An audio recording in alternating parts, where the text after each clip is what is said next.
Good afternoon and welcome to part 2 of Climate Governance Malaysia's Net Zero webinar series. My name is Alina. The objective of this series is to provide directors with background understanding pertaining to Malaysia's NDC to the Paris Agreement 2015 and how our companies can play a part in helping our country and economy achieve its commitments. In July this year, our country submitted to the UNFCCC her updated NDC to reduce economy-wide carbon intensity against GDP by 45% unconditionally come the year 2030 compared to 2005 levels. It was also stated in the NDC rather cryptically that the oil and gas industry is an important sector of Malaysia's economy. So what does that mean? Please bear with me whilst I unpack this. There is a difference between carbon emission intensity and absolute carbon emission reductions. Some countries, for example, the countries within the EU and the UK, have committed to achieving net zero by absolute reductions. Others talk about reducing carbon intensity, for example, China and Malaysia. Two things make carbon intensity commitments tricky: that it is a ratio of carbon emission against GDP, and that it involves multiplying energy intensity by fuel mix. What this means is that as GDP grows, theoretically, a country can continue or increase its carbon emissions and yet have a decreasing carbon intensity. And the second part, i.e. fuel mix, explains the NDC statement about the ONG industry. Energy needs in Malaysia is subject to the principles of the energy trilemma, consisting of affordability, energy security, and sustainability. So let's have some fun. We're going to set up a poll and for you to reflect over. Audrey, would you be able to put it up, please? Yeah, so basically, do you think Malaysia should move to net zero in absolute carbon emissions by 2050? A, we won't do that. Malaysia is still a developing economy and needs to rely on its natural resources. B, no choice. Malaysia needs to find a just transition path from reliance on fossil fuel-based income to be able to be part of the club of the global value chain. C, cannot. The people of Malaysia are not ready for the short-term pain, even for the long-term future and sustainability of the economy. Yes, Malaysia must stop deforestation, overdevelopment of hill slopes, degazetting of forest reserves, coal and fossil fuel reliance completely within the next 10 years, or all of the above. Okay, so whilst you think about that, I'll move on. And I'll do that to what is more immediate to you in your role and work as a board director or as part of a C-suite or an employee of a company. So basically, hopefully we'll be able to provide you with some tools, reflections, and questions that you might need in carrying out your work. For example, if you're a director, giving oversight of your company's sustainability and its strategic direction in alignment with the SDGs, in particular SDG 13, i.e. climate change. In part 1 of this Net Zero series, which was held in July, you can catch a recording of that on our YouTube channel. It was highlighted how policy making, both domestically and internationally, affects the companies and industries operating in Malaysia, being part of the global value chain. Our trading partners in the EU, USA, UK, Japan, China, and even in the emerging markets are beginning to place emphasis on sustainability matters in their supply chain, particularly pertaining to carbon reductions, deforestation, human and labor rights, and water stress. The question put to us as Malaysian is, will Malaysia be part of the club or will we be excluded? The findings of the recent 6th IPCC Working Group 1 report, known as AR6, showed the scientific evidence that the world will more likely than not exceed 1.5 degrees above pre-industrial temperatures within a few decades. The imperative to keep it to a maximum of 2 degrees has become more urgent. The emissions cuts, whether by intensity or absolute, offered by the countries around the world are far short of what is required to keep warming below 2 degrees C. Now, even the most scientifically challenged of us are already witnessing the effects. We are now living through climate change, no longer just watching it draw near. Academicians in the US have concluded that the Earth's vital signs are stretching to its limits and signaling that we are at tipping point of a climate emergency.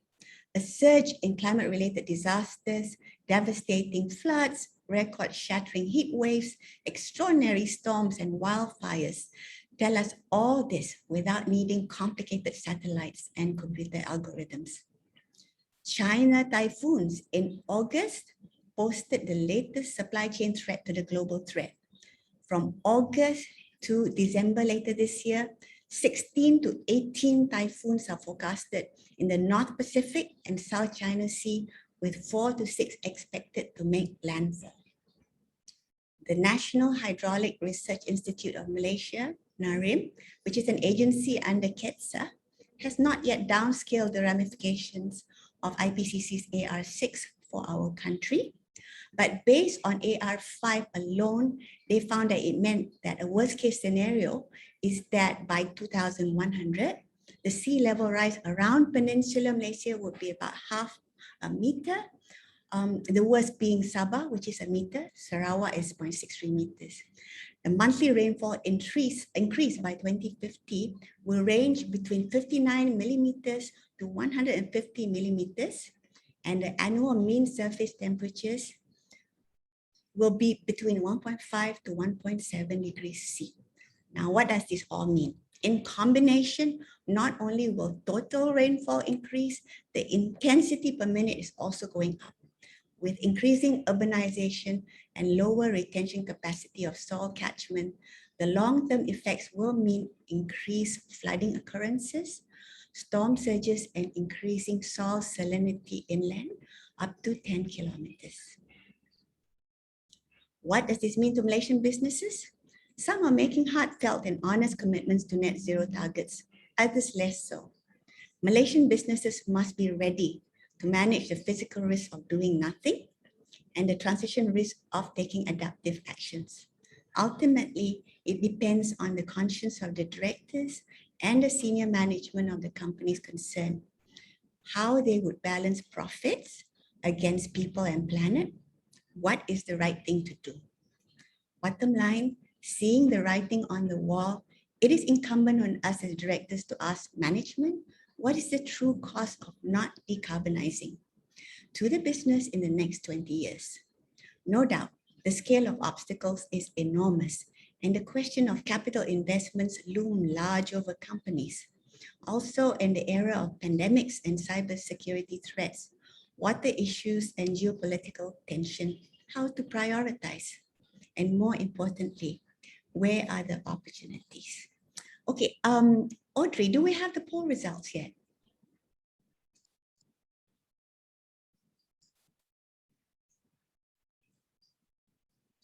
Okay, that looks very interesting. B and C seems to be the most popular. All right, thank you very much. Yeah, it was a bit of a cheeky poll. I hope you all don't mind. So anyway, today in part 2, we get down into the weeds to hear how these ideas can be operationalized by companies. How can forward-looking directors guide their companies find a just transition roadmap profitably whilst contributing to its environment and community? How do we take baby steps quickly without the greenwashing? I will now invite Dato Johan Raslan to guide you on the next part of our journey. With him are our panelists, Mr. Manuel Zarauza Brandulas, Group Managing Director of Malaysian Pacific Industries Berhad, Ms. Adrienna Zsakay, Chief Executive Officer of Circular Economy Asia, and Mr. Amandeep Singh Bedi, Director, Sustainability Solutions, APAC of Engie Impact. Please join me in welcoming them to share their insights and knowledge with us. Over to you, Johan.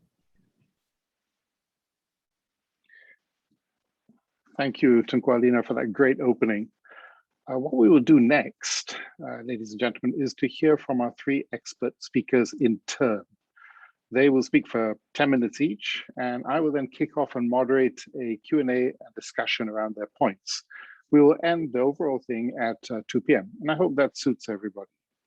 We have a great lineup of outspoken speakers for you today, so let me introduce you to them right away. And don't let me down, speakers, in being outspoken. First of all, Manuel is a Group Managing Director of Malaysian Pacific Industries Berhad. You can switch on your cameras when I speak out. There he is. Manuel graduated from University of Westminster in the UK and holds a master's degree also in business administration from the University of Bath and a master's degree in leadership and organization from Instituto de la Empresa Madrid. He has over 25 years work experience across various manufacturing sectors. Prior to taking over this role within the Hong Leong Group, he served as Managing Director of Seoul Semiconductors and has held key leadership positions in Siemens and Osram Opto Semiconductors. Malaysian Pacific Industries Berhad, MPI, is part of the Hong Leong Group in Malaysia and produces semiconductors in Malaysia and China. In Penang, MPI produces the tiny lead frames that are all in all kinds of electronic products, from computers to car electronics and games. Manuel joined Hong Leong in 2015 and splits his time between KL, Ipoh, and Penang. He is Swiss and Spanish, so I'm told, or he tells me, that with him you get the best of both worlds. Well, I leave it to you, ladies and gentlemen, to judge. Amandeep Singh Bedi, our second speaker, is Director of Sustainability Solutions in Engie Impact. He is based actually in Singapore. Engie Impact is well, correct me if I'm wrong, an American multinational which helps more than 25% of Fortune 500 companies reach their sustainability goals. Originally from India, Aman studied mechanical engineering, followed by an MBA, and he's worked in strategy and business development in EY, Parthenon, McKinsey's, and Honeywell. In another company, Barouge, a plastics producer, Aman headed the circular economy business. There, his mandate was to build technical and commercial connects with the plastics recycling industry and develop solutions for major brand owners. It was Honeywell that brought Aman to Singapore, as I understand it. Tell me if I'm wrong, Aman, and that's where you reside today. At Engie Impact, Aman works with energy, industrial, and transportation clients to support decarbonization of assets and develop waste valorization pathways and circular business models. And speaking of circular business, last but by no means least of our panel members today is Adrienna Zsakay, who is CEO of Circular Economy Asia. So Circular Economy Asia is an NGO. Adrienna founded Circular Asia Association, a Malaysian registered NGO, in 2016. Adrienna has a BA in Asian Studies and Politics from the University of Western Australia and studied international and Asian food law at Michigan State University. All great for our subjects today and in all our CGM webinars, really. It's my job to help you, the audience, to kind of work out where everybody comes from. So I'll say that so you don't have to guess, Adrienna is originally from Australia, but her accent has been changed, as you will see, because she's lived in many Asian countries, more than most of us in the audience. She's lived, as I understand it, in Thailand, Singapore, India, Sri Lanka, Korea, and now in Malaysia. And that there may be more on top of that. Her circular economy journey began when she became interested in infrastructure design for recyclable resource recovery collection systems. From there, she transitioned easily to the circular economy, and she founded Circular Economy Asia, which is legally registered as this Circular Asia Association. In early 2020, Adrienna launched Circular Skills, the world's first online education platform dedicated to skills training for the circular economy. And she has courses. They include Circular Economy Foundation course, 9 Steps Towards a Circular Business, and Waste as a Resource workshop. She resides in Malaysia and has done for the past 5 years. So we have a very international grouping of 3 speakers for you today with wide-ranging backgrounds and knowledge and interests, but all with the same aim. And I'm sure they would have voted B or D, I think, in the last in the poll. I will hand over to Manuel, and Manuel will hand to Aman to Adrienna. I will only reappear if the speakers kind of exceed their time too much. Then suddenly I will pop up and I will urge them to proceed. So you may not see me again till the Q&A, or you may see me. So with that, ladies and gentlemen, welcome to our session, and over to you, Manuel. So good afternoon to you all to this net zero journey. I will go through my slides, I have only a few slides, and it will be about the context, why it's so important.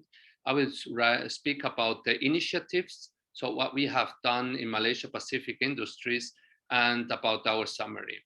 I can tell you now, if you are waiting for somebody that knows everything about this topic, I can tell you definitely I'm not the right person, and MPI is still on the beginning of this journey. So we are not the benchmark.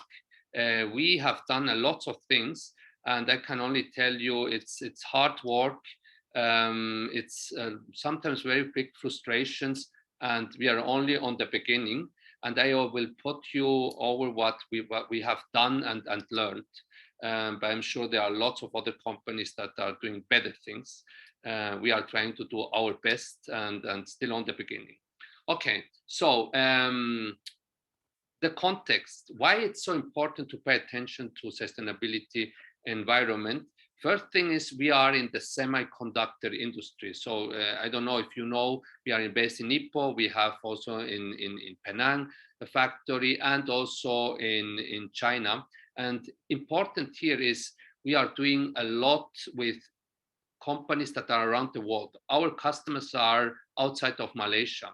So for them, it's very important, the regulations, the compliance, so environmental quality, the clean air, the waste, how we treat the waste, the emissions, all the materials, restrictions of hazardous substances, and ISO standards. What they do is all the time they will tell you exactly how much you can use from what material you can use, and actually then you go through an audit. This is also very important when you are in automotive, because the audits are very, very tough and difficult. So first thing comes about all the compliance regulations, and their whole climate and what you do with it, it's very important, or you are not in their supply chain. The next topic that will come now is the listings requirements. So you know, we are in the Bursa in Malaysia. So in 2015, actually the Bursa Malaysia pushed the sustainability report. So in every AGM, so we need to have a sustainability report. And this was actually pushed in 2015, September. And there you really need to list and put all what you are doing and what you will do. And then came also now really the topic about climate.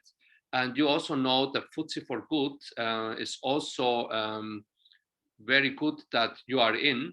A lot of people will ask me maybe then why you're still not in if you're speaking here and for you is so much important climate, because I really think it's sustainability. And for sustainability, then when I will explain you what we have done, we really needed to put first the teams, the people, the programs. And I think in December, they do every half year. In December, we will be inside of this FTSE4Good. That is a really good index where you need to be scored 2.9 and higher. Okay, the next topic is customers. So a lot of customers will tell you if you don't have a sustainability report, are not doing the right things, you cannot be part of our supply. Example, the Germans, and this is a regulation of the German government. So the German government pushes really strongly the German companies that they need to do X amount reduction, or they can use X amount of hazardous material And if you are not then participating on it, you are not in their supply chain, and then you cannot sell to them. These are example, the Germans, the Americans are coming very hard on it, Japanese also, Koreans also, and so on. And actually they do the whole time the audits that you're really following. And now comes one step more. They ask us, at least the German ones, ask us that we need to do the same thing for our suppliers. And they will control also our suppliers, and we must be controlling our suppliers of their suppliers. So you can see the value chain is really getting there and pushed also because of customers. And the next topic is employees. So we have in semiconductor, you have a lot of people that come in, that are young people. We have a lot of young people. I'm not saying that other people don't care so much, but it's a different mentality also. Young people really push this a lot. And I'm very happy that they push this a lot. Nature is very important. They understand this. I think it's an education that they also get more in the school. They see the environment. They understand they need to embrace to this climate change. And they know that it's getting worse and worse, or more difficult, more challenging. And to be ready, they need to do the right thing. So employees are really pushing a lot. And when we ask them, we do always, every 6 months, we do questions to employees, and also in my town halls. Every time I see that more is coming up about climate, it's very important. So it's also the trainings that we are doing. The fifth is very important if you are in the stock exchange, it's investors. And I have then a graph where I will show you how interested you know that a lots of funds, private equities, they will not invest in you if you don't have a sustainability report, if you don't have clear targets, how you do reductions or improvements, then they will not invest in you. So there is another big pressure from this side that you will not have the money to expand. Your share price will not grow, your market cap will not grow. And there are really lots of investors that I saw in the last 2 years that they will ask you specific questions about your sustainability report. On the right side, you see how important it is, the investment in it. And from 2002 to 2020, this is trillions, this is in worldwide. How much has changed this? There are actually only funds that are only investing if you are really going green, or they will not invest in you. So we are in the semiconductor. We have lots of hazardous materials, climate issues, water. So we really need to treat this very well. And if not, they will not invest in you. Okay, next slide. All right, here you see the initiatives. And the initiatives, I can only tell you, it's important that you align, that you measure them, that you do a lot of trainings. If you go to the next slide, Audrey, you can start taking small significant steps. Such example, planting trees. We did planting trees. We improved energy efficiency with LEDs, and going paperless. This everyone can do, and it is actually very easy to do. Important is the training. I could see how many people didn't understood what they could do to improve. And here we took external consultants to help us. Next one. We invest in machinery, and I understand that lots of small and medium enterprises will tell me, hey, Manuel, we don't have the money to invest in this. I only tell you, of course, you will tell me, and I'm also a person that looks profit and loss. So first thing, you need to link all this with profit and loss. But important is you cannot only look short-term wins. You need to look medium and long-term wins. And I can only tell you the 3 things that we have done, using better compressors, recycling diesel, and the whole water treatment. After 3 years, we got break even. And after that, it's really saving us a lot of money. So it's really, really important. Okay, in summary, really, lots of people will come to you, such we had, with nice graphs, nice PowerPoint slides. define really a pragmatic approach, and then really provide basic directions to the people. And what is really important, what we have done, really link it with profit and loss. If you link this with profit and loss, it will help you. Establish governance structures everywhere in the factory. And then offer training and communications, very important. Train and communicate all the time, all the time. I also go to a lot of training and communication. This is really important. And sometimes I get training from my daughter that is 10. It's really important. And then focus on small practical steps where you put everything what you have done, and then you show and show the team what you can do. Okay, that's it. Actually, it's really step by step things that you can do and pragmatic things. Okay, I will now pass over to Aman. So Aman, to you. Just before Aman joins, thank you very much, Manuel. I should have said, please post your questions in the Q&A box. As usual with CGM, we will try to get them answered in the Q&A session. We have quite a lot of time for that. But if not, we endeavor to answer them in writing, and you'll find that on our website later. So please, Q&A questions, we welcome them. Some great questions already come in. Thank you very much. Sorry about that. Aman, over to you. Hey, thank you so much, Johan, and thank you so much, Manuel, for the great start. My name is Amandeep Bedi. I represent Engie Impact. And Audrey, if you can move to the next slide, please.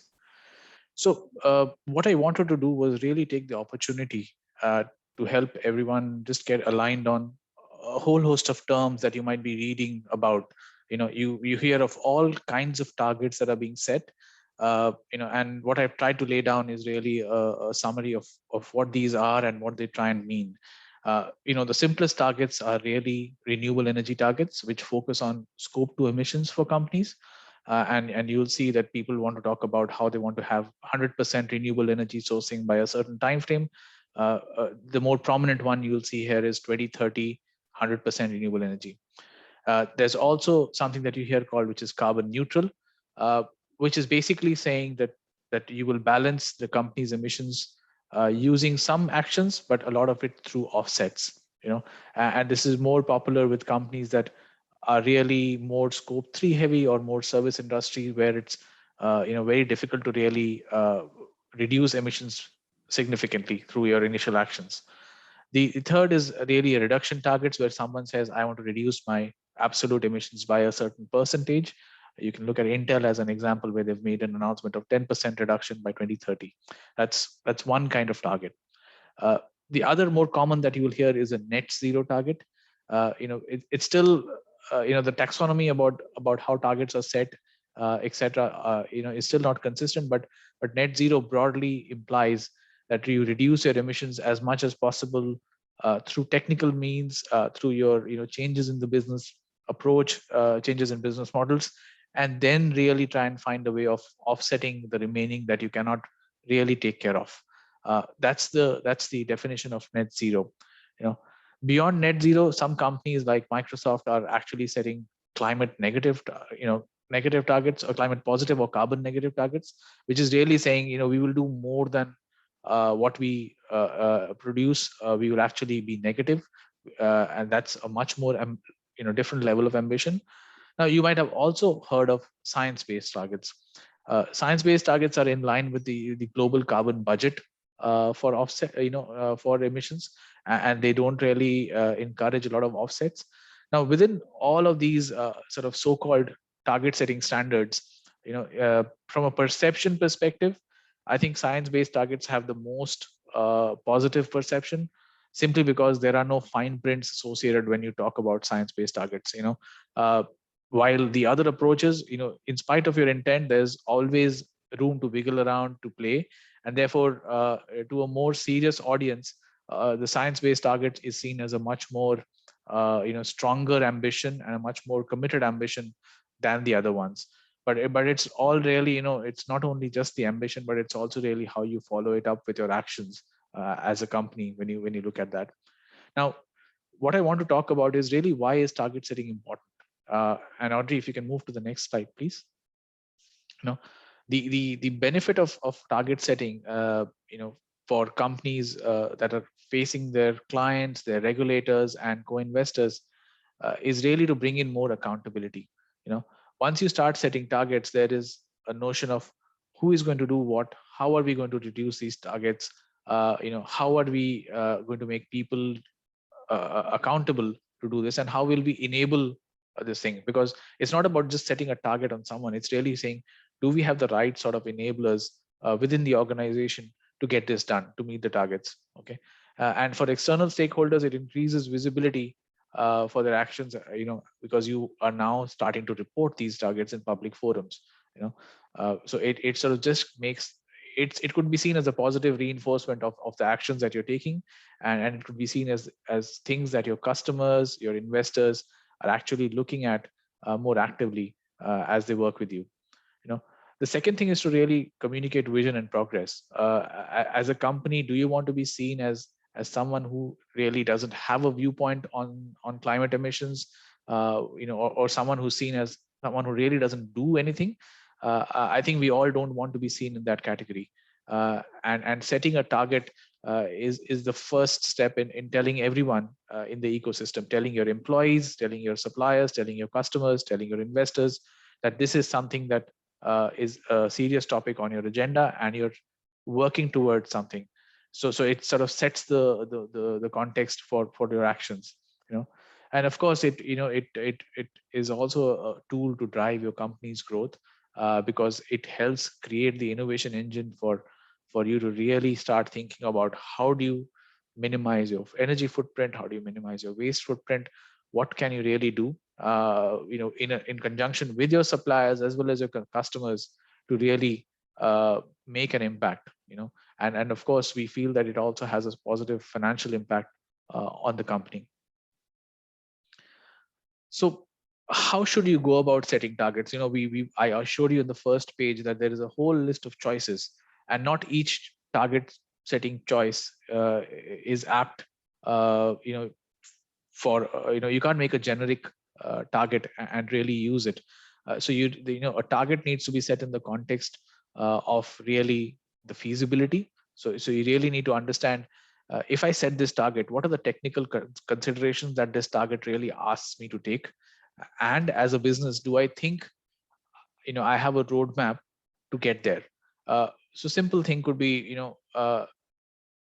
for countries, let's say in Southeast Asia, where the electricity grid is not really connected, and where renewables is still slower in penetration, do I want to set let's say a target where I have a lot of scope 3 footprint, and I really need to find a way to solve this by electrifying the entire grid, which is something that is not in the control of the company itself.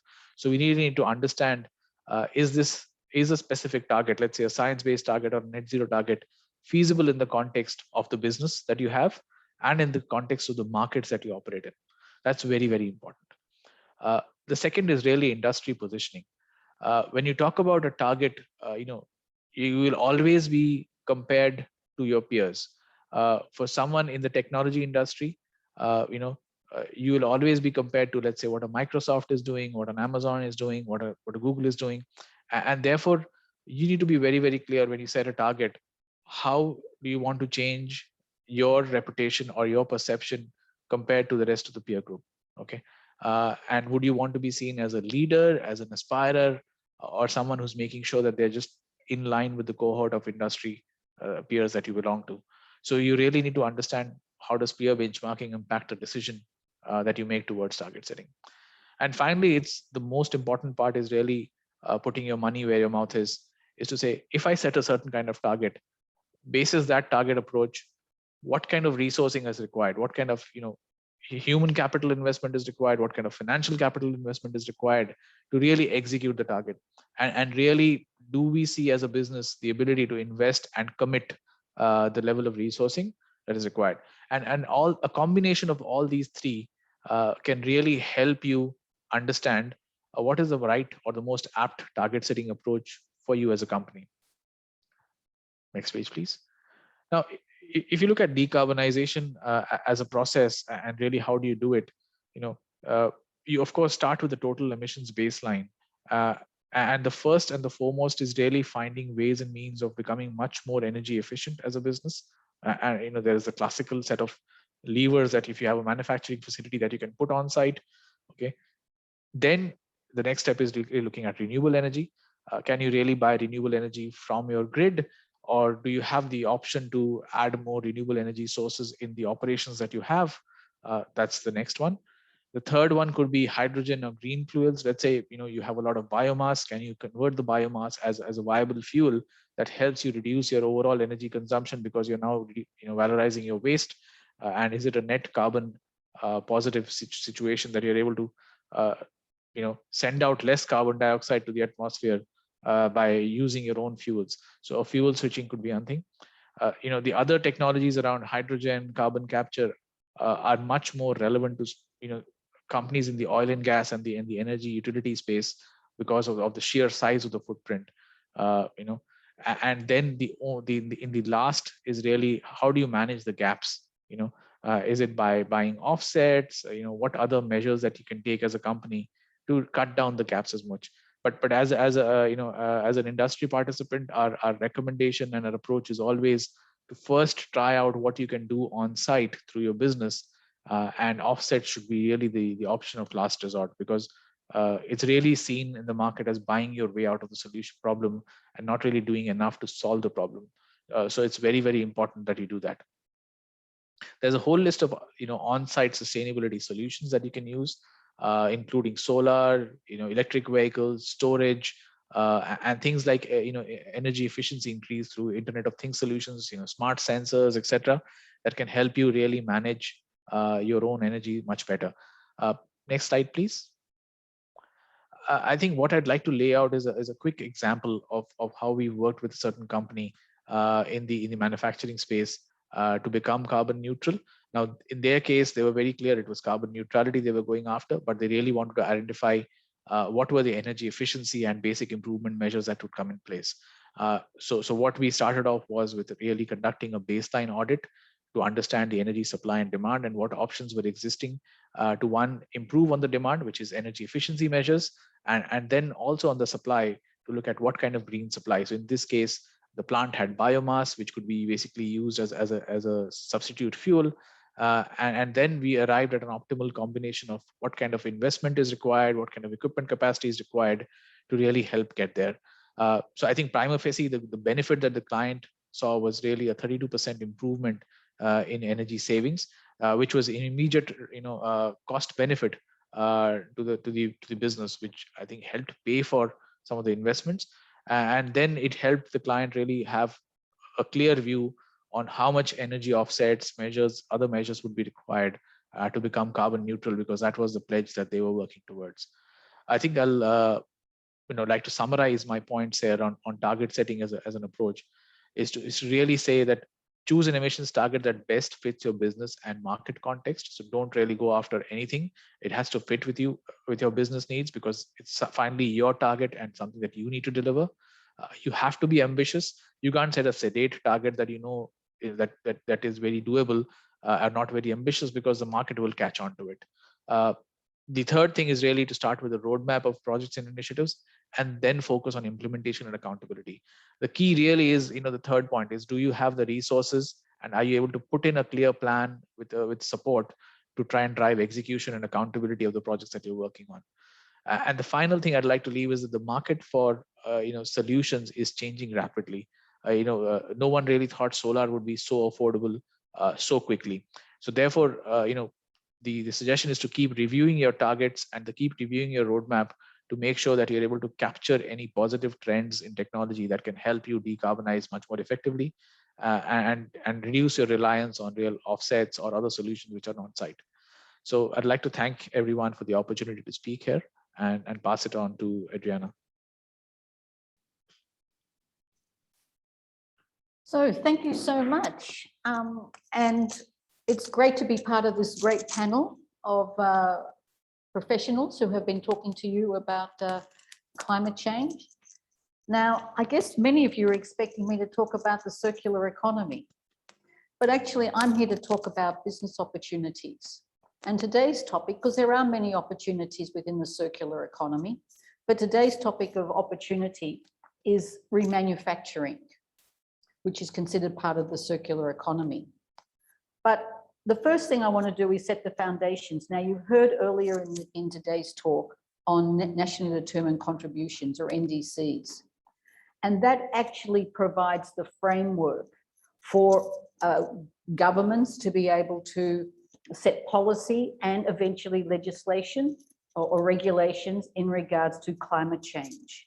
So I strongly advise for companies to Google nationally determined contributions to understand your country's NDCs, and then understand about what your government's thinking in regards to those climate reductions, because that's the environment, the political environment that a company will operate in.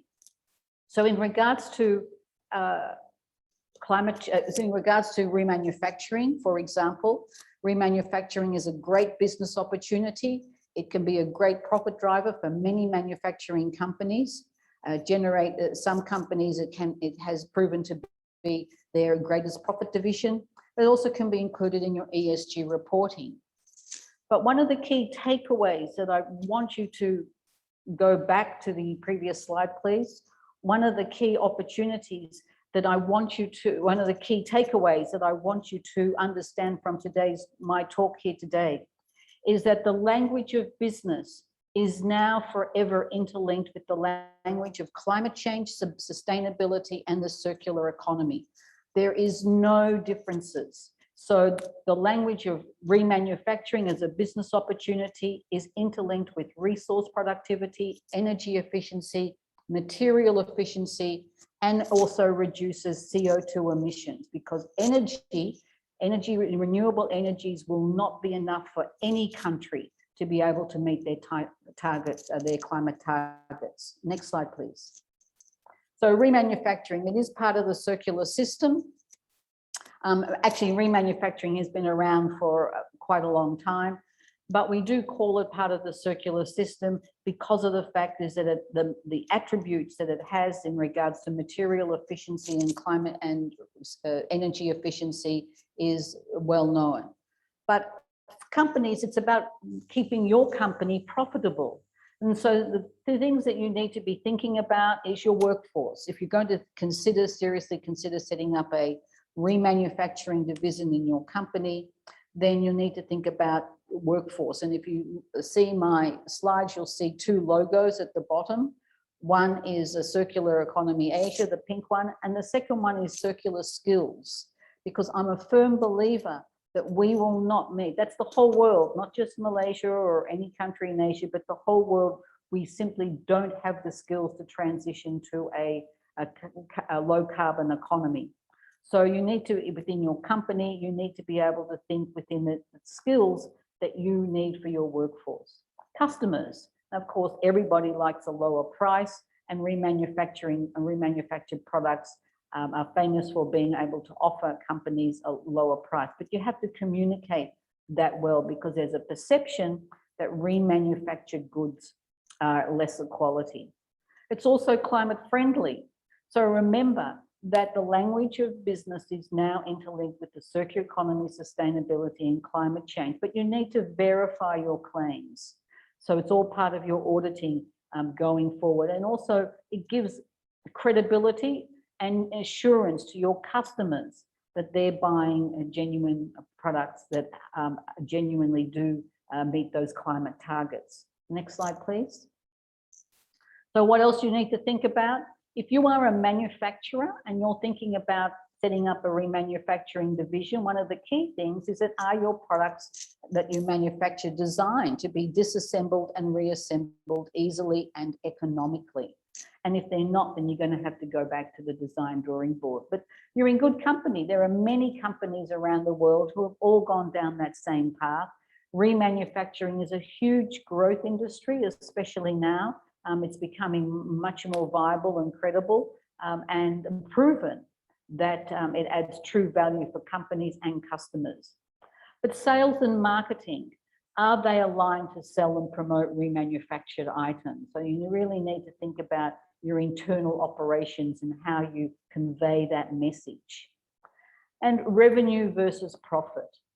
Many companies are focused on revenue, how much money they're getting in and their cash flow, but often the remanufacturing division will have lower revenue simply because the products are priced differently, but they'll have higher profit margins.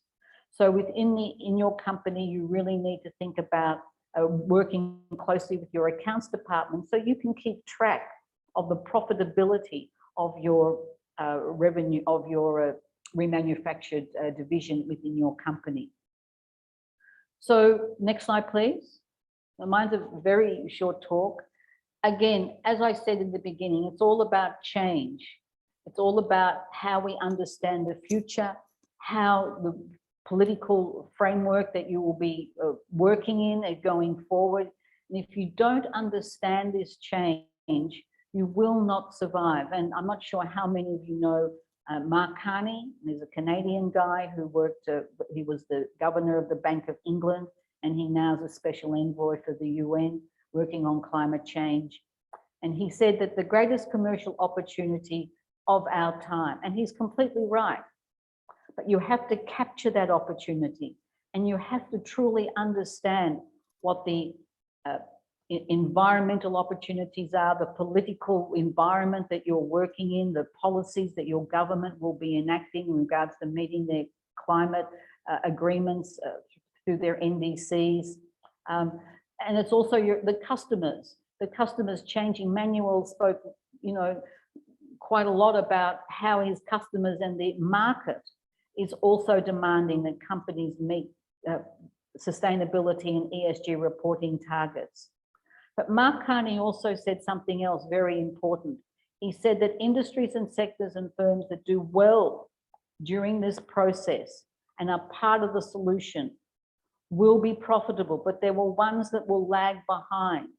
And companies that don't adapt will go bankrupt without question. And he is absolutely correct. If you wait, if you think, oh, I don't have to do anything now, I can wait till the last minute, I can wait until government sets the regulation, you may be too late. You may not be able to adapt, because remember, it's not just about what goes on in the business environment or in parliament or in the political context of your country, but it's also actual climate change.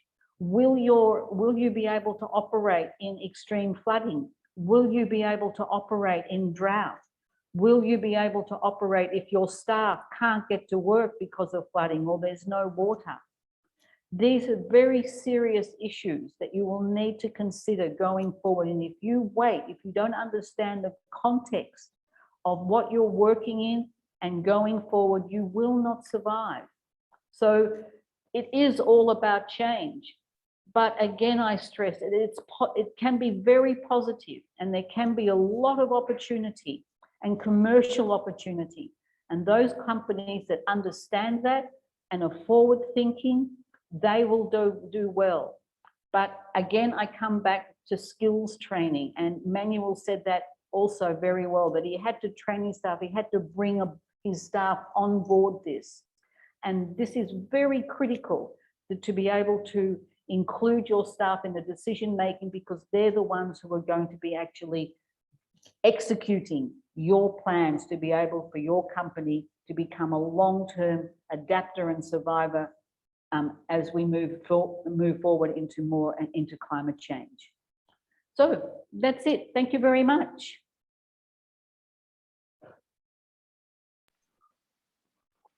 Well, brilliant. Thank you very much. In reverse order, Adrienna, Aman, and Manuel. Please, Aman and Manuel, switch on your cameras and mics. Let's get into the Q&A session. Thank you very much for those points. I think you all dovetail very nicely into each other, and I'm glad to say actually there's a lot of questions already sort of piling up. I don't know whether you can read them, but I've had a look. I'm going to start off with with some questions that came up in the Q&A sort of before we started. Some of the members put question in there, and so let's hit those. Well, to save time, we don't all have to sort of answer each and every question. Just pick and choose which ones you want to get into. There is a question about carbon sink in Malaysia's forests and all that. That's really off topic today, so if you forgive me, we won't address that one. But however, CGM will, I'm sure, we be getting to that kind of topic at a later date. We have so many webinars and seminars going on. It's everything gets covered. Okay, but some of the others, and I think the first one is quite all-encompassing, but I would like to ask you, how ready is the corporate sector in Malaysia to embrace sustainability, net zero, all of these things that you've been talking about, and some of the high-impact programs to engage in linked supply chain? But I think the main thing is, how ready is the corporate sector? What have you seen? Aman, you sit there, you engage clients in different countries. What have you seen? Manuel, you know about your competitors. You have your club of people in the same business and so on. And of course, Adrienna, you see companies all the time. What do you see? Okay, so I'll go first, if you don't mind. So I don't think, but really, to be honest, I don't think this is only just specific for Malaysia. I think it's generally across Asia. I think that there's a lack of political will that sets the tone for leadership for corporate entities to really take it seriously. So once we get more political leadership on board, I think companies will hopefully follow and take it much more seriously. Yeah, thank you. I think Aman, from my experience, what we are seeing is, again, a sort of wide spectrum in terms of awareness and maturity.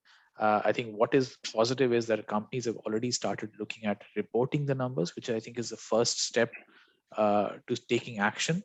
I agree with Adrienna that there is a need for, let's say, strong political guidance or leadership on where do we want to take this to, and I think we're seeing pockets in or spaces in where certain companies are taking a much more forward-looking and progressive view. Some of it is again driven by their own personal, the people who are running the company, their own personal passions. And in some cases, it's also because of the kind of markets they operate in. Malaysia participates globally in a very few competitive spaces where especially the European customers are already looking at this as a topic of interest. And therefore, to meet their customers' requirements, we are seeing companies making these ambitions more public, more tangible, drawing out strategies to really cut down their emissions footprint. And of course, now we are starting to see the big companies within Malaysia, Petronas and Tenaga, also starting to make public these ambitions. It's really now how they start thinking about execution, which will drive the next few years. So I must tell you, first thing, I see a big willingness from the government in Malaysia to push this, and they have put a lots of programs in, and actually that you must do it. Such as said, 2015 September, they said ESG must be there inside. So, and I see a lot of other things that they are pushing. Then when I speak with my colleagues that are in the Bursa, everyone is speaking about ESG, and the ESG inside this, then one is climate. Everyone is speaking about ESG. Everyone knows they need to do things, and actually everyone is trying to do things. The problem is more what to do, how to do, the programs, the trainings, how to link this with profit and loss, because finally everything is linked with profit and loss. And that's the difficulty what I see. But I see a big willingness from all of us, maybe too slow, but we are doing and we are trying to do. And I see my colleagues are doing the same thing. Right. Okay, that's great. Great answers and a great question from Noraini. Noor, anyway, one of our prolific questioners here is asking about mindset and also getting the balance right. You know, one of the biggest issues that she says in moving Malaysia from a linear to circular economy and sustainability is mindset, especially the board and shareholders. And she points to these examples, kind of conflicting examples. On the one hand, the ExxonMobil board was pushed by investors to have directors with more sustainability commitment, you know, on them, and therefore one Malaysian director, potential director, didn't make it onto the board. On the other hand, in Danone, a French global French company, the chairman and CEO was fired seemingly for promoting too much stakeholder capitalism, sustainability, and ESG, supposedly at the expense of profits. So, you know, where does management go? It must be hard for management to find the right balance. They do too much, they get fired. They do too little, they probably get fired as well. So, you know, Manuel, you're a manager. How do you find the balance? And the rest of you, where's the balance to be set? Thank you. I would take this question because this is exactly why we are struggling. You know, this is exactly what we're struggling. We have a profit and loss, and we need to bring numbers, and it would be very nice to invest all the things. And I tell you, you said we are based in Ipoh, and in Ipoh, the people know there are lots of small and medium enterprises, family-owned companies. And when I speak with them, they say, hey, I don't have money for such things. And that's not everyone, but lots of people, you know. That's also the mindset, what we are saying now. You really need to link, what I saw this is you need to link this with the profit and loss. And I tell you, example, to change the bulbs in LEDs, I tell you that's so easy. You can go, I will not say no names, to any shop, and you buy LEDs, you can save immediately 30 to 40%. To do paperless, you know, look, our kids are doing mostly everything paperless. If I'm looking still, I have a pencil always in my hand and so on. So you can do a lot of things. Also, example, what we did, planting trees and so on. The planting trees is not for the planting trees, it's that the people are aware what they can do. We did a lot of recycling. Actually, I learned a lot. I come from Switzerland and we do a lot of recycling. I learned still a lot how we can recycle better. And people told me, wow, we are now doing this at home. So these are the first step. So it's training, it's communicating, is linked really with profit and loss. But the mindset is there. So we always think Malaysia mindset is not there, but mindset is there in Malaysian population, really, and also in the managers. Okay, can I just add something? Yeah. Because we're getting a lot of questions on how, and Manuel mentioned a really great thing, which is something that we work on in the circular economy, is that you did a recycling program. And that's really great, except in the circular economy, what we want to know is where do those recyclable materials end up? And are they put back into a system where they can be reprocessed for reuse by manufacturers? So when those systems don't exist, it's harder for companies to think about how do I participate in a low carbon economy? What are the tools that I need? So when Manuel talks about from his experience, and his experience being one of that, you know, there's government will and there's company will, but the question is, how do we actually do this? How do we execute? And so setting up the systems is really critical for companies to be able to seamlessly tap into. And this is some of the work that I've been endeavouring to do here in Malaysia. We have a project on the table now called Waste as a Resource, or Resource Recovery, which actually creates those systems so that companies can say, well, we recycle, but we also know that those recyclable materials. And once you make that easy for companies to tap into those systems and participate in those systems, you also get the strengths and weaknesses. What's not working in the system, and you can easily identify them and begin to work towards fixing those weaknesses in the system so that you move it along and you make it better each day and each week and each year. Okay, I've got a couple of sort of linked questions. I'll put them sort of together. Are there any examples of successful remanufacturing industries yielding higher profits? And also, are there any examples, because Manuel is here at Semiconductor, of some top semiconductor companies around the world that are getting it right on decarbonization now, maybe some global leaders in that, and the role models of companies in these areas. Are there any that we can specifically talk about? For the remanufacturing, of course, the largest remanufacturing company in the world is Caterpillar.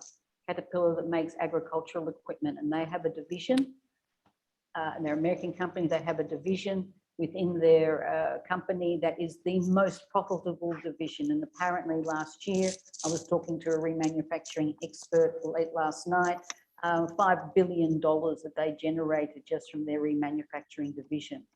But, you know, closer to home, we've got Tata Motors has set up a very successful remanufacturing division within India. It's very often it's automotive parts and automotive industry. That's a great place for remanufacturing industry. But you've also got the remanufacturing in Australia. There's a small NGO that operates a remanufacturing industry and reprocessing for printer parts and printers, and the US government actually did a report in 2016 on the remanufacturing opportunities for Malaysia. And I have a copy of that report. I'm quite happy to send to anybody.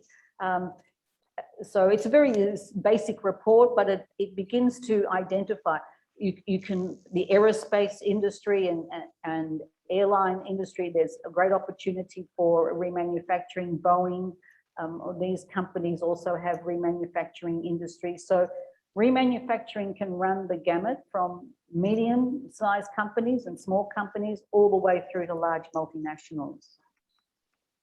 Right, thank you. What about the semiconductor sort of role models out there? Are there any right now, Manuel?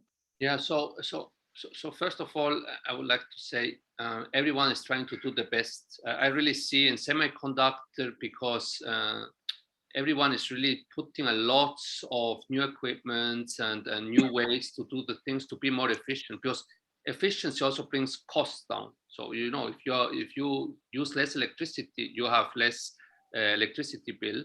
So I see this in semiconductor, because lots of new factories are built up.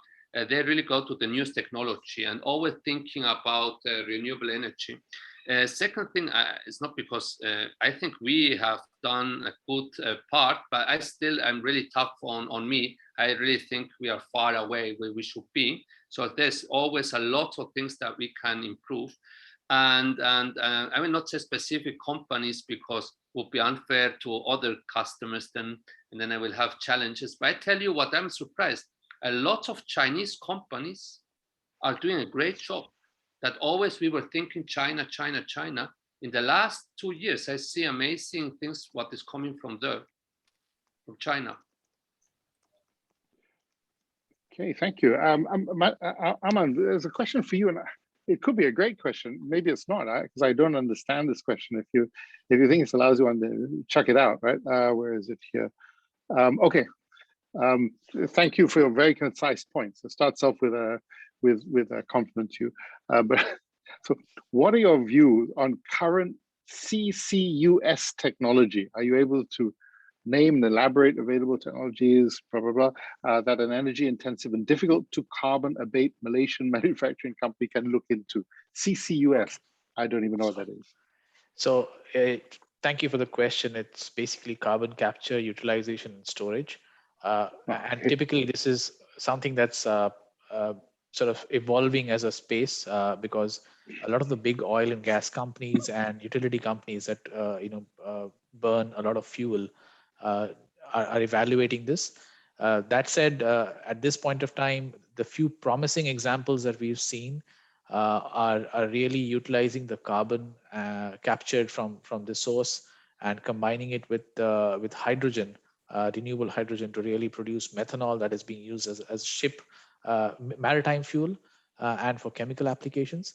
The big challenges that remain with CCUS adoption are primarily around having meaningful technology pathways that can provide meaningful outputs that can be used by the chemicals industry. Because at the end of the day, if you just take all the carbon and have to store it there still has to be a business model that supports that. And I think the more viable approach is to try and take the carbon and produce something meaningful out of it. And that's where we see a lot of companies working towards creating these pilots. The one that I mentioned was one of them, where Engie was actually involved in Europe. And we're seeing a sort of lot of action around this.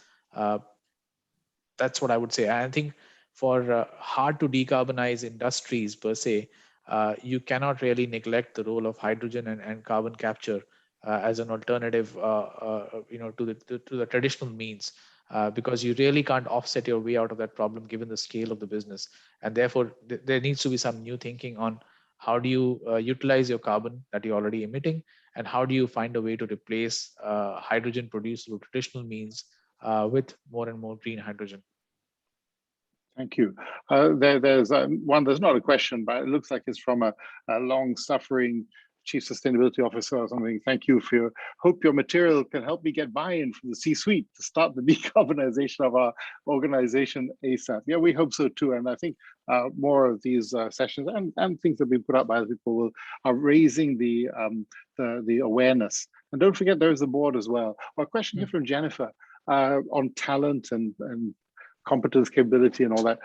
There is already a shortage of talent to deliver the overall decarbonization ambition. We'll be relying more on the millennials and Gen Z to deliver, own, and lead this over the long term. What radical considerations or steps can we take to build an ecosystem in terms of capacity across the industry and to do this quickly? Thank you. It's a great question. Who wants to address that? Well, that's a skills training question, really. And it's something that I'm actually incredibly passionate about, because I absolutely agree with Jennifer that there is a shortage of talent. And so we need to be able to build that. But it comes at all different kinds of levels. It really depends on the business that you're in, the industry sector that you're in, and that how you're going to address those skill shortages.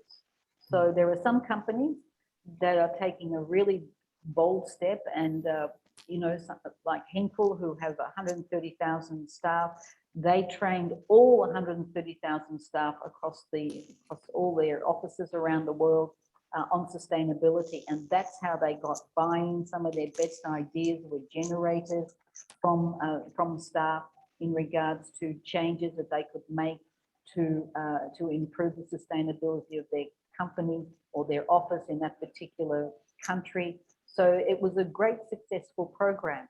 Of course, many companies don't have perhaps the resources, financial resources, to be able to deliver that. But I'm not sure the word radical considerations is really the right word. It's a step-by-step process, because you need to be able to measure what you're doing. And it's very critical that the steps that you take, that you measure, that become benefits to your company. There is none of us here today who want to see companies go bankrupt. We all want to see economies functioning well. And so we need to be able to, companies need to be able to make sure that the steps that they're taking in regards to retraining and bringing their staff on board to the initiatives that the C-suite is making can be measured. We actually run a program called Waste as a Resource, which is designed for companies and staff to create strategies that can be implemented within a company. So the staff actually generate their own strategy applicable to their own company that they can execute. So these are things that I think are quite important for companies to consider as they move forward. I think the talent issue is something that we're facing everywhere, especially on this topic. There's, one element that is often sort of disregarded is really a strong, hard knowledge on STEM. There is a lot of technicalities involved in it, and we believe that that there's a lack of talent, especially on the STEM side, to really support the innovation that is required for decarbonization. Nothing radical in terms of ideas, but I think it's a bit of a chicken and egg problem.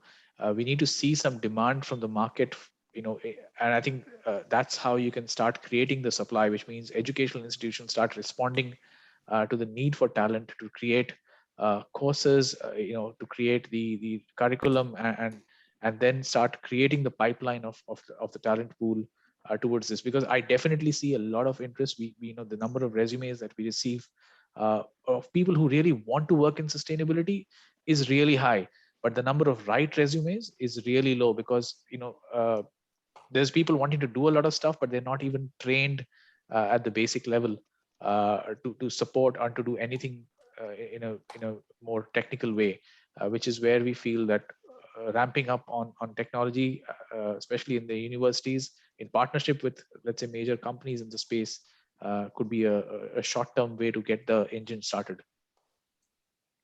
That's a very good message to all those people. I also see that people linking up with me on LinkedIn, and very often they have their sustainability practitioner, but they're at the very junior level. You can see they're really desperate to do it, but perhaps don't have exactly the right the right CV, and that's a shame. And bringing that together must be a task to be done. Now, okay, now in the time remaining, what I'm going to ask is like a few linked questions on the how, because we're getting a lot of questions on how to do this, and then end with a question on executive compensation and linking that to sustainability. So some questions on the how are like, elaborate on carbon offsets.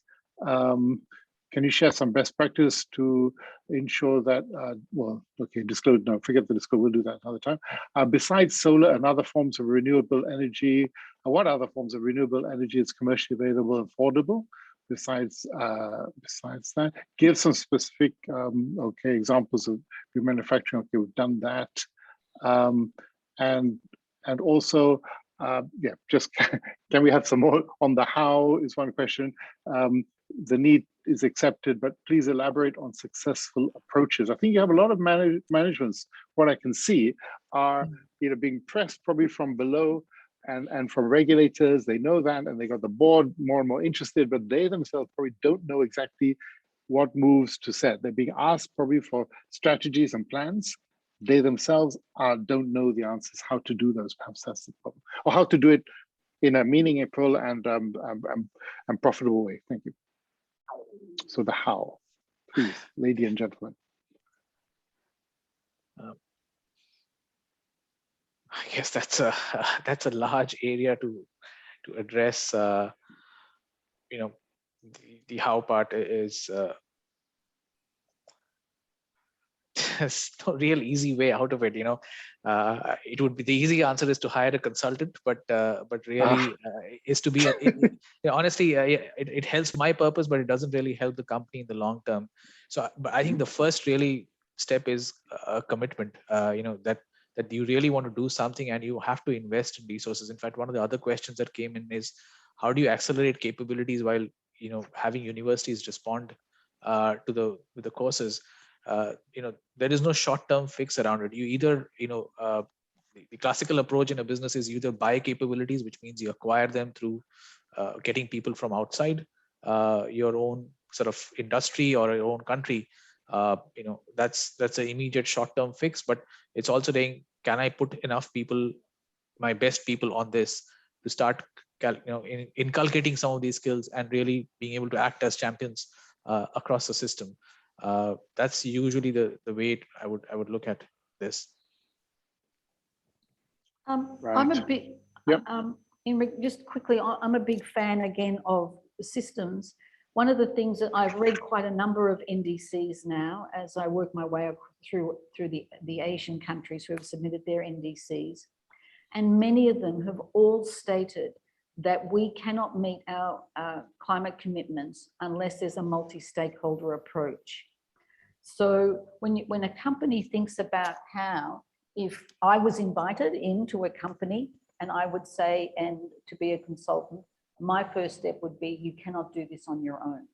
So what are the systems that we need to put into place that not only that reduces the risk of your failure, but increases your collaboration with other stakeholders to assure that you can actually whatever programs you put into place. And let me give you an example of this. And to me, it's a great example. It may not sound great, but it's a really great example of the potential of how collaboration could work. In Malaysia last year, early during the year on the East Coast, there was a massive flooding. And often the flood waters couldn't recede into the drains because it was clogged up by waste. So this flooding, I'm not sure how many houses were affected or businesses were affected. Now, most countries around the world, not just Malaysia, but most countries around the world are really under-resourced and under-financed when it comes to their waste management systems.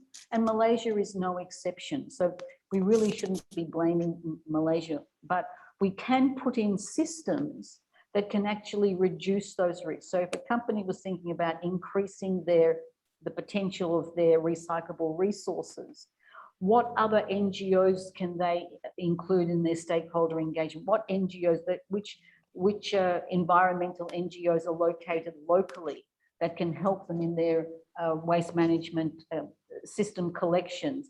And what companies in your neighborhood can participate in these kinds of, to build the volumes to warrant collectors coming around and taking that efficiently? So when you look at it, the systems approach, and I recently did a course on systems engineering, so it's one of the most favorite things that I did. But systems engineering is a very proven scientific methodology in looking at how we execute systems, and so I don't believe that we should look at it. Companies shouldn't look at it as what do I need to do as a company, but we should look at the context that your company operates in and what systems do we create to make your company successful. And when you create those systems, you make your neighborhood successful, you make your state successful, and you make your country successful. And it's part of the project that I've been working on with our Waste as a Resource project that's still ongoing in the pipeline, that I've been trying to get a lot of interest in for me to be able to run this. It's a 6-month program. And it also answers some of the other questions that's been coming up about how do we do things.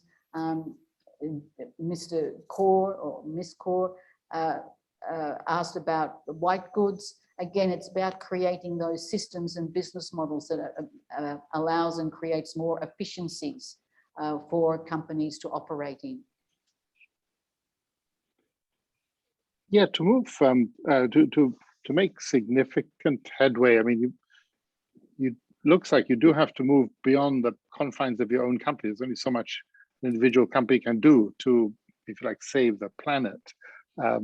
And even individual countries, when we have such an interlinked region such as ASEAN. I'm not suggesting that our panel can really answer all their questions, because we all kind of understand that. But let's perhaps stick more to the individual company just for now, unless you really got an example of how companies can work together or work with government. Which I'll touch upon later, personally, when I close. I'd like to ask, because time is sort of running out, I'd like to ask about executive compensation. Now, the Malaysian Code of Corporate Governance 2021 version emphasizes that nominating committees, they expect basically that nominating committees and remuneration committees of companies actually link the remuneration of the executives to sustainability. You know, there we are.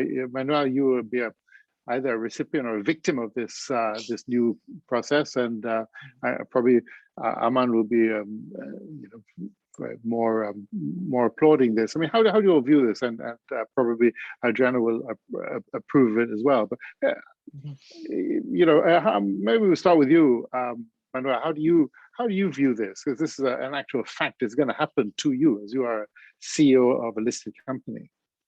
You know, okay. So I start with, I really think it's an important topic. That's why I also did a master in renewable energy from Zsakay University. But you know, if you link everything, you can link everything. We have anti-bribery, we have the whole audits, then oh my God, sustainability report. We have so many things. People cannot imagine. It's always what I say. I mean, when we give numbers every quarter, we are a whole day only in meetings with all these audits and reports. And I honestly do not know. Finally, stakeholders, shareholders want money back. People want to have a job, and you need to be competitive. This is the world. So I'm not a really big fan to implement such things. I really am more a fan of training. You know, you don't need to push me. I know that I have 3 kids, and I hope my kids will have a great life such I have in this moment. And I know it's getting tougher. I know we are getting more people. I know what we are doing to our planet. But, you know, I think really it's all about training. And when I speak with my kids, they are so far better understanding the planet than when I was a kid. So it's about training, about education. And I must tell you, Malaysia is going in the right direction. Then there's always some people that, you know, don't embrace this. But we are really going in the right direction. And Malaysia is a beautiful country with amazing country. So I'm sure people will take care. And when you're in Ipoh and you are from Ipoh, you know that Ipoh is wonderful, the forests and the food, the people. And I see that people are really trying to do the best. And I think it's really about training and education, not putting, you know, penalties. It's what I think. Okay. Yeah, I have a slightly different view on this. It's you know, it's okay to disagree. Yeah, absolutely. So you know, the idea being that, you know, what gets sort of measured as a metric, you know, will probably get done to a large degree. I do agree that, you know, boards need to be careful in how they define the metrics so that you don't really create perverse incentives to game the system. You know, and a lot of greenwashing happens and no real action happens. So I think the boards need to be mindful of how these goals are being set and how they are linked to the compensation. And you know, I guess it's not really applicable to all sectors. You know, Manuel, I think for some sectors it's probably linking the right to operate, and boards need to be worried that this is a real existential threat on the business. And you're already seeing, you know, things that are the whole reporting on TCFD basis, which is trying to take a forward view and understanding the risks that climate change poses to a business, and therefore trying to reward the management to better manage the risk that is impending. I think is a fair ask that the board can make, as long as they are thoughtful about how these goals are being set and how people are being rewarded, and not really promote the wrong kind of behaviors. Can I say, sorry, Johan, can I say something to Aman? You see, Aman, of course you can. If I don't do the right things, I will not have customers, example. I said before, you remember when I said regulations, example, all my German customers will be gone. It's one example. So you don't are in part. So, and I will not speak about, you know what happens in Malaysia, nothing about climate, but example about foreign workers. So you saw immediately how the funds went away. So you see, then they will not invest. And I tell you, they tell you, they will ask you every quarter, they're asking me about ESG. So ESG climate is one thing. So if you don't have the right answers with the right, and you cannot say, I will do something. You need to have specific goals, targets, and the next quarter they will ask you. So I think this is enough pressure for the CEOs. I agree. And board members. And if not, if you are not doing it, I tell you, you will not get the business. No, I agree. I think, in fact, in your case, the situation is being driven by your stakeholders already, which means you don't really need an added incentive or an added pressure to do this. But the same doesn't really apply to a lot of the other industries. And that's why it becomes an important consideration. Yeah, brilliant. Adrienna, any thoughts on this executive compensation?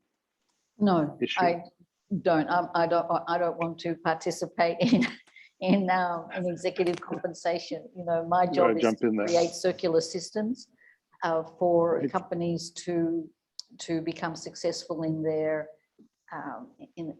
circular economy initiatives. So okay. So in that case, what I'm going to do is no more. I'm going to stop questions now. 1 or 2 minutes from each of you. Let's go in the reverse order this time. Adrienna, Aman, and Manuel. Last messages from you. Nice and okay. So succinct to the audience before we close. Malaysia has a great opportunity to be a leader in many aspects. So whereas the biggest issue is that even though the government may be pushing, we need to have execution, which is really very critical now. And it's not all down to regulation. There's a lot of initiatives that businesses and government can do to be able to execute opportunities and initiatives and programs that really start to move, and we stop talking about the how do we do this, and start talking about what more can we do, and our success stories. And of course there'll be some failures, as there always is, but we need to stop asking how. And I think a multi-stakeholder approach can begin to address that. Thank you. Aman? I would really suggest that start being more proactive and not wait for regulations and customers and investors to start putting a gun on your head. Start being more proactive is really the first step, and really, have a plan. That's the most critical part. A lot of people would try and just cover up things with, let's say, hey, let's plant a few trees there, let's put a solar panel somewhere, and my problem is solved. And really, if you don't start with the right data and have a plan, short-term fixes will not get you anywhere. Thank you, Aman. Manuel? And I fully agree what Adrienna says, and Aman, only link it with profit and loss. This is the only thing what I will put, and this is what we have done, link it with profit and loss. And then you will see immediately there are big benefits. Right. Well, thank you very much, Manuel, from that. So I've really enjoyed this panel, a great panel, a good combination of different disciplines. Things I've gleaned from it. Tone from the top, very important, including the political will and political guidance. Aman so delicately puts it. ESG is being pushed by government regulators. We can't just wait for them to be pushing it as well. The problem is what to do and how. So execution is important, as Adrienne says, is up to us as businesses as well as government. Can't be saying, oh, that's up to government, wait for them. Some companies are driven by markets, and also the people at the top, the individual, what drives top chairmen, CEOs, and so on. Management, of course, you struggle to get the balance right, and tough one. Do too much, you get sacked. Do too little, get sacked. Very tough.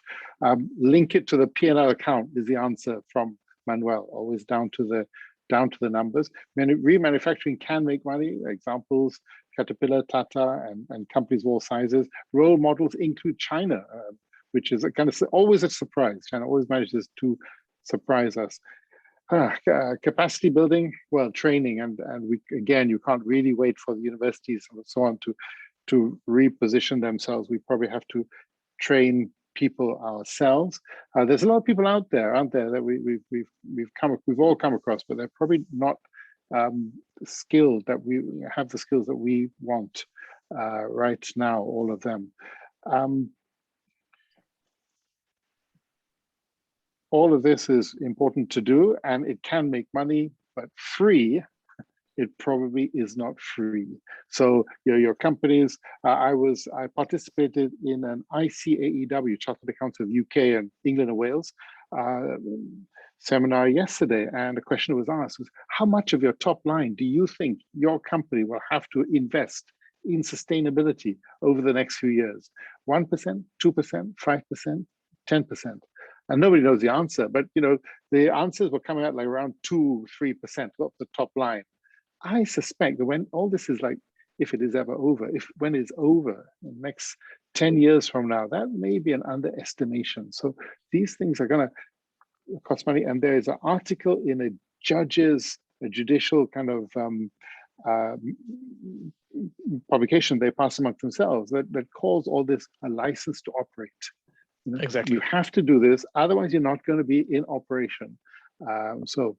Well, you know, we started off the conversation with the title, The Net Zero Journey, What Board Members Need to Know. And of course, a lot of this is, the discussion today has been driven by what management need to know in order to satisfy board members. Get back to the board members. There's about 30% of you are board members, I think. Like me, we are non-experts, but we need always to get up to speed. We're kind of chasing this train, you know, that's leaving the platform. And it's like those movies where you're running off the train. But the train keeps on speeding up, you know, all the time. There's more and more there. And we seem to be feeling left behind all the time. What do we, as board members, ask and say in board meetings? Well, it seems to me from the discussion today, education. Get the board, the management talking and asking the right questions. There's a lack of talent.